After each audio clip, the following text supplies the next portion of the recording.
It's Electric Drives. Your electric vehicle future starts right now.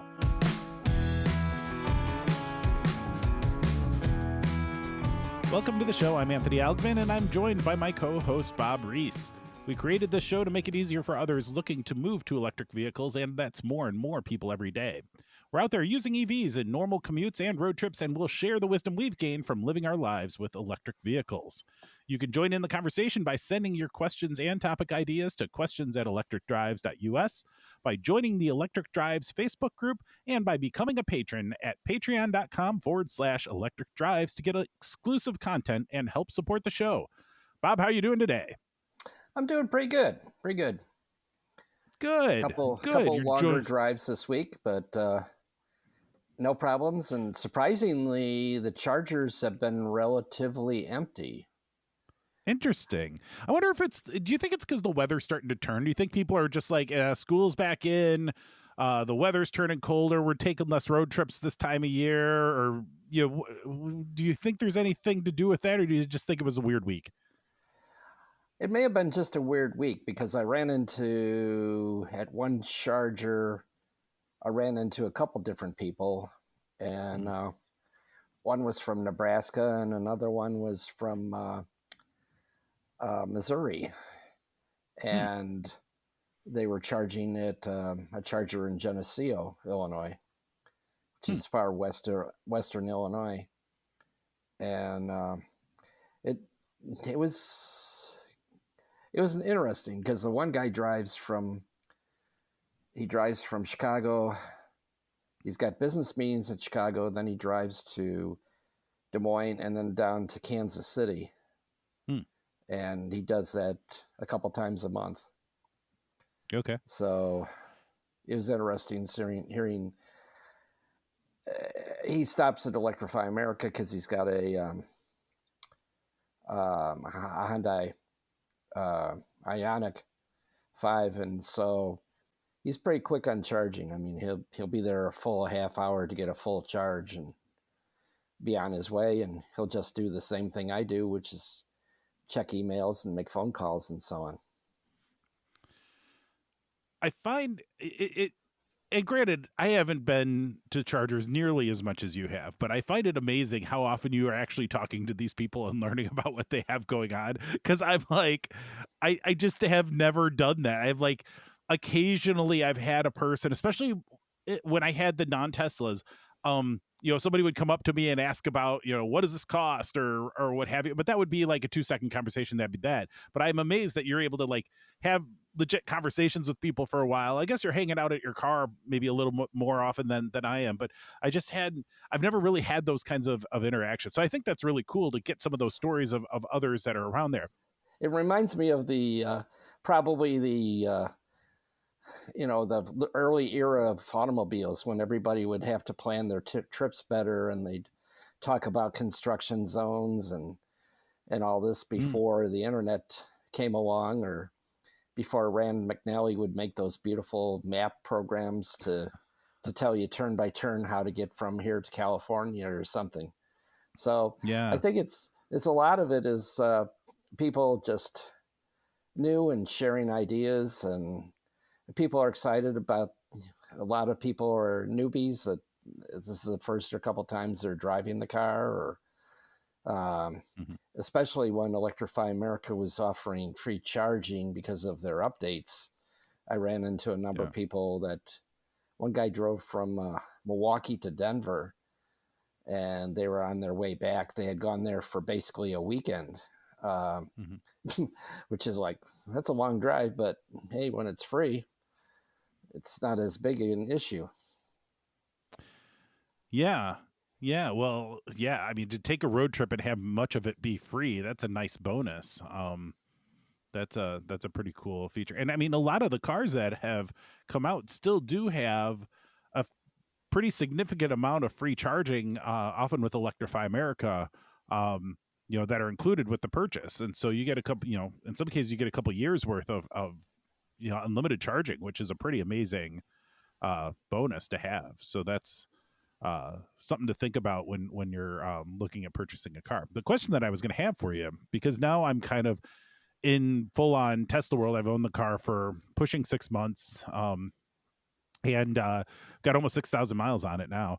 And I've only been on a couple road trips where I've used Tesla superchargers, but I was curious because you're all over the place. How often are there supercharger locations and non-supercharger, like Electrify Americas or other general use charging, located in the same place, like the same parking lot, versus how often are they not?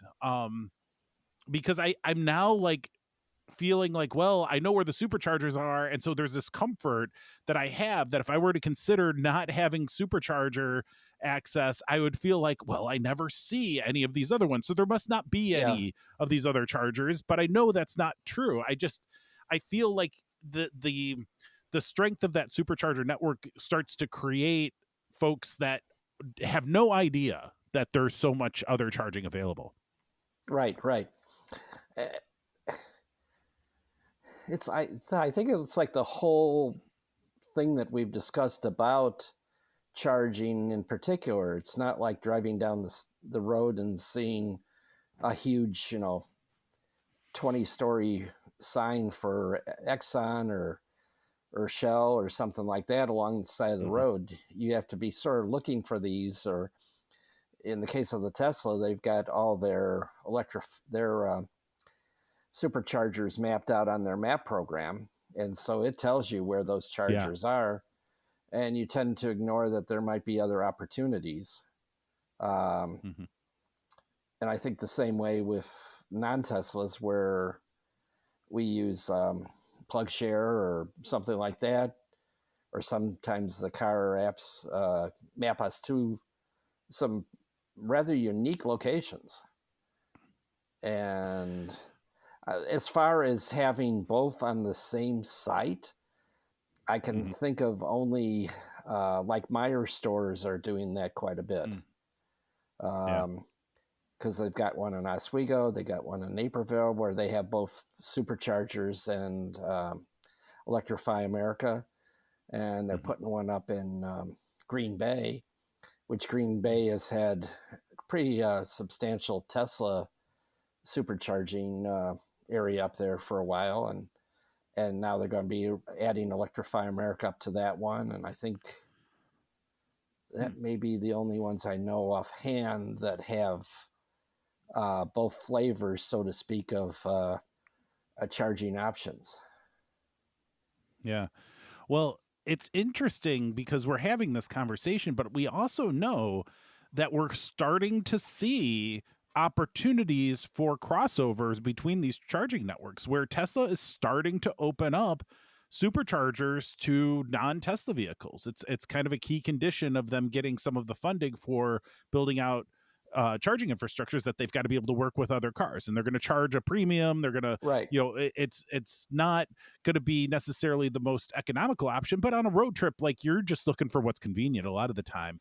But then it goes the other way too, where Teslas may start using the non-Tesla charging options more and more as well. And I can promise you, Electrify America is going to be cheaper than Tesla supercharging in a lot of cases. And they're probably not going to charge a premium for Tesla cars because they're just going to take whatever they can get. But Tesla has come out with, they've announced, and I think it may not be available yet, but it, for $250 you can get a converter to take the Electrify America CCS DC fast charging plugs and use it in your Tesla. And some have been using ones that were available, like from South Korea, for years. They've been using these and to great effect. I mean, they get great charging with it, and so I think that that's going to open this up, and it's an important stepping stone to uniting these networks and make it so that charging is ubiquitous, charging is available to everyone all the time, and you don't have these like closed gardens of right, charging for these different groups of people. right. It'll definitely fill in the gaps because, like I've said before, there's a major gap between Chicago and Quad Cities for Hmm. um, Electrify America or anybody that uses um, the chargers that those cars can take. Hmm. So it will definitely fill in the gaps, and I can see The downside I can see is Tesla's really developed a nice network, and they've also developed the cars so that the cars know they're coming to a charger, and they can precondition the battery so they get the most efficient charging of the car once it gets to it. And that Yeah. really helps on the turnaround time because when I come, I think I've mentioned a couple times where I'll go to, I was at in Iowa, and I went to a charger. It was 10 degrees outside, and I came up to the charger, and I could only charge it at 20 kilowatts because my battery was Mm. cold, even though I had been driving for a period of time at 70 miles an hour and so on. The battery was still cold, but Yeah. a Porsche pulled up, and he had preconditioned before he got there, and he was doing 104. It was like, whoa. Hmm. So that was like 5 times faster. So he could spend less time at the charger to get the same distance, type of thing. Yeah. Well, it also gets me thinking too, like the wide disparity in software capabilities between different cars. I just read something. Oh no, We are have you to cut okay, that one. Bob? We may not have to cut that one. I think that was great. This is a behind the scenes outtake footage here. This is what happens when Bob is using the green screen from the road. Yep. It can always be an adventure. Um, but anyway, yeah. So what I was saying uh, what was I saying? Oh, the software. I was just reading something about how Hyundai is not going. They announced that they're going to make OTAs available. I think it was like in 2024 or 2025, like a long time from now, Hmm. before they're going to have over the air updates for their cars. And some of the cars that are out now, they're not even going to have them. Like Volkswagen has just been lying the whole time, saying, "Oh, we're going to make it, we're going to make them," and just has never done it. But Hyundai is just announced like it's a long way off, and I'm like, guys, I'm getting Wow. like 2-3 updates a month for my Tesla. Like, I will not be interested in going to an automaker that can't get over the air updates working in the next 2 years. Like that's nuts to me. Mm-hmm. So I found that to be a bit odd. Now, does Chevy do the over the air updates for the Bolt, or is that Nope. that's not a thing yet? Nope. Nope. Nope. Yeah, I just got a notification that there's an update for my wife's 2019 Bolt. She's got the new Mm-hmm. battery, and there's a software update to.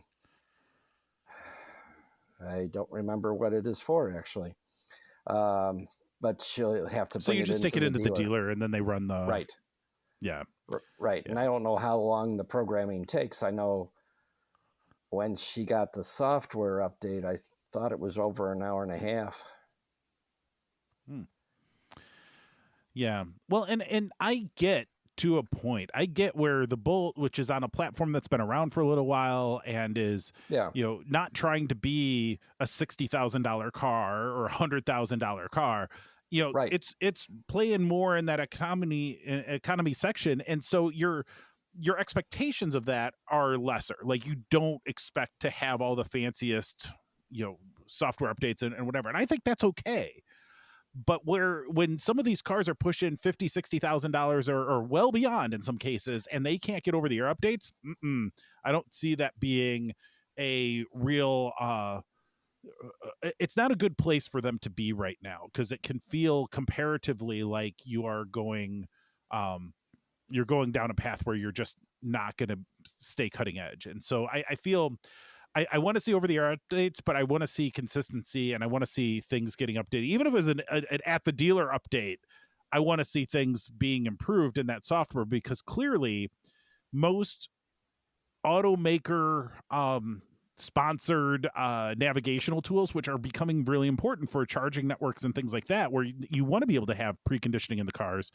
If you're not using built-in navigation, the car is not going to know you're heading to charging, and it's not going to Yep. be able to precondition unless you're using that navigation that's built into the car. But some of those are so bad, nobody would ever use those. They're terrible. And so there's a bit of a chicken and the egg kind of thing going on there. And so I hope the automakers can figure that out, soon, because I want to see more competitiveness across the entirety of the feature stack for these electric vehicles. I think that's going to be really important.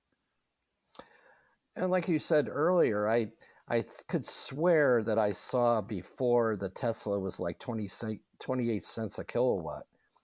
But I know that you on your journey were finding it Mm-hmm.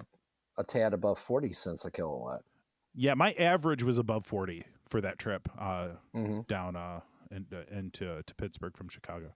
So yeah, I felt like that was a high. I felt like that was higher than significantly higher than what I'd had in the past when I was using Electrify America, because that barometer of like with the subscription 34 cents or whatever Right, on right. Electrify America seemed pretty good. I'm like, yeah, it's still, it's still more expensive than at home, but reasonably so.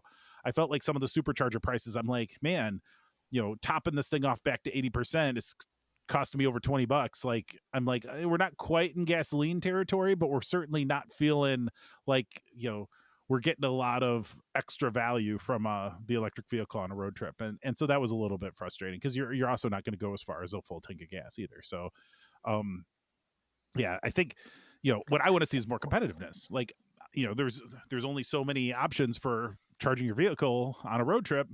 I want to see more options for everybody. So hopefully Right, that right. will be coming. That whole distance thing is sort of a misnomer in some ways, because I noticed in order to improve the fuel economy on cars, they were starting to cut back on the size of the gas tank. I mean, the old days, you remember you could get 25-gallon tank or a 20-gallon Mm-hmm. gas tank, and my 2013 Ford C-Max only has like a 12-gallon tank, I think, and my Mm-hmm. Volt is only I think 8.5 gallons. So so it comes out to a range of about 350 or so. So that's Mm-hmm. comparable to what some of the electric vehicles are doing. Yeah. Yeah.